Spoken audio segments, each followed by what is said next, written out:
Quand on parle de la Syrie, je fais remarquer, je commence par vous faire remarquer que Al-Qaïda est l'allié des alliés, parce que paraît-il c'est comme ça qu'on les appelle, de François Hollande, de M. Obama et de quelques autres, n'est-ce pas? Al-Qaïda est allié sous le nom Al-Nosra, mais les mêmes, nous les bombardons en Afghanistan parce qu'ils sont méchants. En Afghanistan, ils sont méchants, et en Syrie, ils sont gentils. Alors, Daesh est méchant en Syrie, mais redevient gentil quand il s'attaque aux Kurdes. Vous savez, c'est un méli-mélo où on se moque des gens. Hein.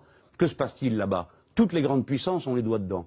Et les principaux financeurs de la région, c'est-à-dire Qatar, Arabie Saoudite, Turquie, qui sont les grandes puissances du coin, la grande puissance, et Iran.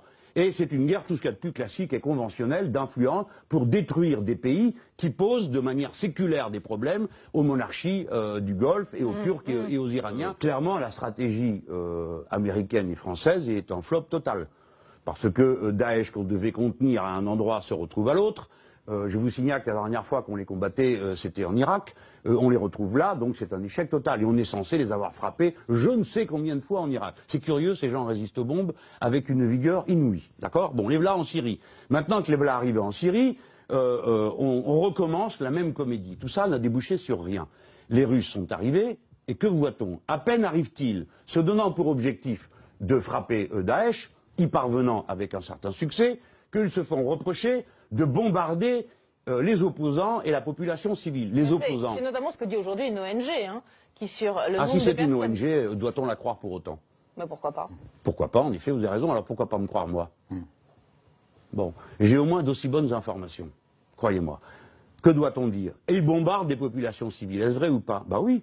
Vous connaissez une guerre où on bombarde et où les civils ne reçoivent pas de bombes? Ça n'existe pas. La preuve, les bienfaisants intervenants au Yémen, qui eux, vous le savez, ne font que du bien aux 40 000 personnes qu'ils ont tuées. Eh bien, eux, ils bombardent des noces.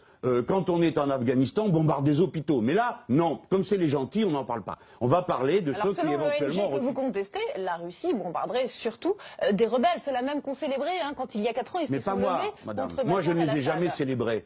Donc je ne comprends pas pourquoi... l'opposition modérée... Mais ça n'a pas de sens. Des islamistes modérés, vous avez vu ça où, vous? Oui, ça existe, à part dans vos canards. Ça n'existe pas. Sur le terrain, c'est sauvage comme les autres. Dans la bouche de nombreux dirigeants occidentaux, ça existe. Oui, ça existe. Suivant les mois, ça change. Je viens de vous dire à l'instant que les modérés, c'est Al-Qaïda. Il n'y a même pas 2 mois, on les traitait de terroristes. Et on les bombarde en Afghanistan. On se moque du monde.